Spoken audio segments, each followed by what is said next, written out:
तो एक जज्बाती आदमी को लगा कि इन्होंने तो कहा था मेरी लाश पे 2 टुकड़े होंगे, देश के तो 2 टुकड़े हो गए, ये तो साबुत है। तो उसको ये लगा होगा, मैं ये बात मानता हूं, इसलिए कि जब आप अपना किसी को लीडर मानते हैं या किसी पे विश्वास करने लगते हैं या किसी को एक ऐसा आदमी मानते हैं कि ये सब कुछ कर देगा और इसने कहा है तो जरूर कर देगा, जब उससे आपको धोखा मिलता है और उसकी खामोशी, उसका कहीं रोना, उसका कहीं धोना, देश के बंटने के बाद कोई मुझे एक तस्वीर बताए कि बापूजी कहीं अकेले में रो रहे थे। बापू कहां थे जब देश के अंदर 21 लाख लोगों की लाशें पड़ी हुई थी, जब पूरे बंगाल में लोग सड़कों पे अपने बच्चों की लाशें ढूंढ रहे थे, स्टेशनों पे माओ की लाशें ढूंढ रहे थे, जब मरे हुए लोगों को लोग कुत्ते खा रहे थे, जब पंजाब के अंदर 50,000 औरतों का रेप हो रहा था, दिल्ली में जनगण मन बच रहा था और आजादी की तथाकथित घोषणा हो रही थी। उस शख्स को लगा होगा, गलत सही मैं नहीं फिर कह रहा, यह समय तय करेगा, अभी तो 70 साल हुए हैं, कि एक शख्स ने ऐसा क्यों सोचा कि जिस शख्स के कह जाने से नौखली के दंगे में जब गांधी जी गए तो लोग हाथ में तलवार लिए खड़े हुए थे, हिंदू मुसलमान को एक दूसरा मार रहे थे, लेकिन गांधी जी के जाने के बाद लोगों ने अपने हथियार छोड़ दिया। इस तरीके का यकीन जब आपको अपने लीडर पे होता है और वो लीडर जब आपको उसके आपके भरोसे पे जब उसको कुछ मिलावट लगती है तो आपकी सोच की क्या आप करेंगे ये आपको पता नहीं होता। इसलिए 70 सालों में जिन लोगों को आपने चुना, उन लोगों से आप इतने ठगे हुए थे कि आप एक बारीक सा रास्ता ढूंढ रहे थे कि कोई भी मिल जाए, कैसा भी मिल जाए, लेकिन ऐसा ना हो। तो आपने अपनी ताकत का प्रदर्शन किया। तो वो शख्स उठा, उसके उस एक्ट को कोई जस्टिफाई आज के दौर में भी नहीं कर सकता, और कम से कम भारत जैसे देश में इसलिए नहीं कर सकता, ये तो हजारों लाखों पुरानी सभ्यता का देश है, इसके ना पैदा होने की किसी को डेट पता है और ना इस राष्ट्र में या इस संस्कृति में रहने वाले लोगों का कोई फाउंडर है। हम सबको पता है क्रिश्चियनिटी का फाउंडर कब से है, हम सबको पता है कि इस्लाम का फाउंडर कौन है, लेकिन हमको नहीं पता कि हिंदू सनातन संस्कृति का फाउंडर, ना हम पैदा हुए हैं ना हम मरने जा रहे हैं। यह सनातन संस्कृति अनादिकाल से है।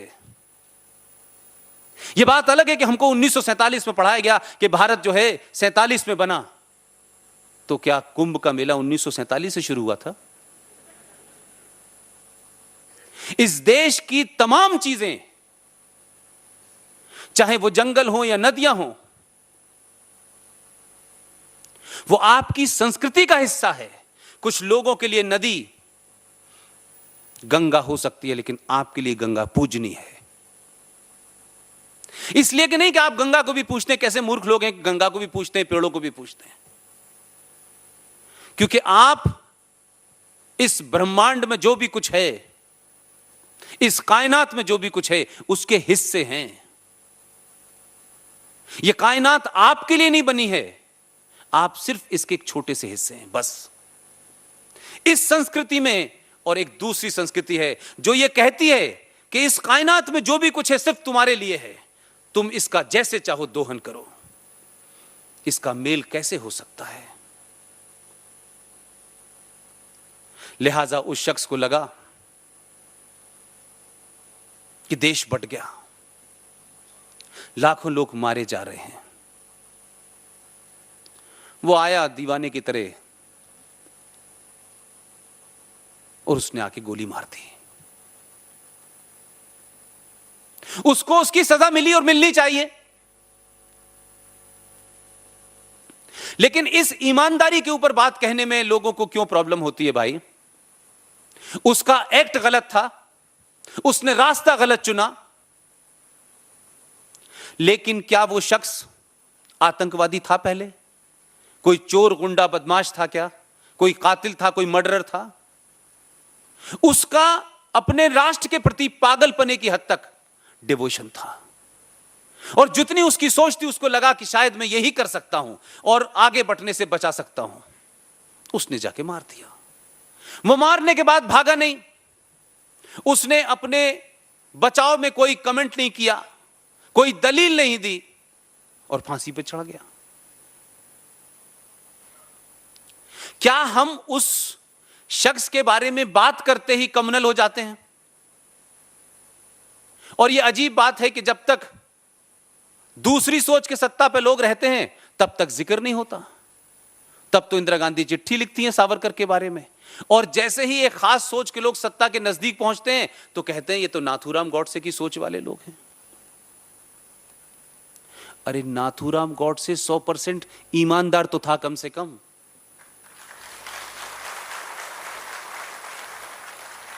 उस पर डिबेट कर सकते हैं आप, पूरा स्पेस है आपके पास डिबेट कर, और 70 साल से डिबेट हो रही है।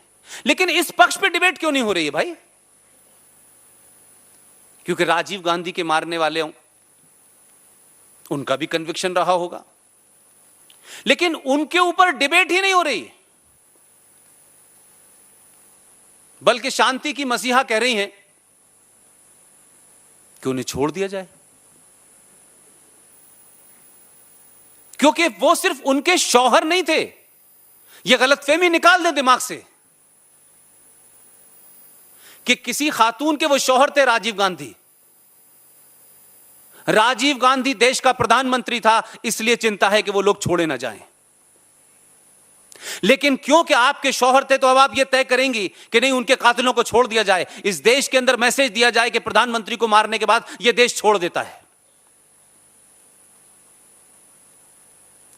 अब इस पे कोई सीबीआई का आदमी किताब लिख दे तो वो राइट विंगर हो जाता है। नौकरी कर रहा होता है अच्छा खासा आदमी, लेकिन जैसे ही कोई सच बोलता है कहते राइट विंगर है। तो सच बोलना अगर राइट विंगर है और नेशनलिस्ट है तो मैं कहता हूं पूरे देश को जो है फिर सच बोलना चाहिए। आप इस गलतफहमी में कतई ना रहें कि लोग क्या कहेंगे। ये बहुत बीमारी है हमारे देश में। हम लोगों के लिए जी रहे हैं या देश के लिए जी रहे हैं? और इस देश में किसके लिए नहीं कहा गया? रामचंद्र जी के ऊपर भी सवाल उठते हैं, सीता जी पे भी सवाल उठते हैं। वो लोग जिन्होंने पढ़ा नहीं है वो भी सवाल उठा रहे हैं। तो हम और आप क्या है भाई? जब जब देश में राष्ट्रवादी ताकतें मजबूत होंगी, आप ध्यान रखिएगा, 700 साल जिनने प्रत्यक्ष रूप से राज्य किया है और उनके जाने के बाद 70 साल से वो ताकतें सत्ता में हैं, वो आप पे बहुत बड़ा हमला करेंगे, आपका चरित्र हनन करेंगी, आपके बारे में मिस इंफॉर्मेशन फैलाएंगी, क्योंकि 70 साल से उसी मिस इंफॉर्मेशन की वजह से कुछ लोग सत्ता में थे। अब सच थोड़ा सा पता चला, ये सत्ता चली गई है। बहुत थोड़ा सा पता चला, अभी पता नहीं, अभी तो बहुत कुछ पता होना है। इसलिए एक मुद्दे को मैं जरूर आपके सामने रखना चाहता हूं, जो मुझसे सीधे तौर पर है, जिसको लड़ते लड़ते मैंने अपने एक दोस्त को खो दिया है। एक संविधान है हमारे देश में। संविधान पे जब बात एक खास सोच के लोग नहीं होते,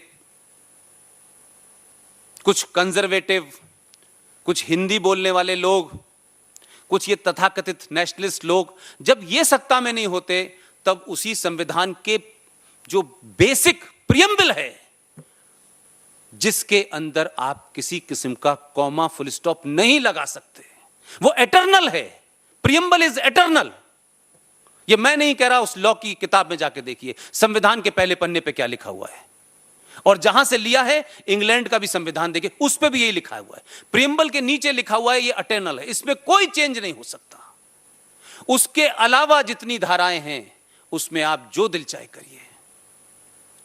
जिन लोगों ने उसके प्रियम्बल में चेंज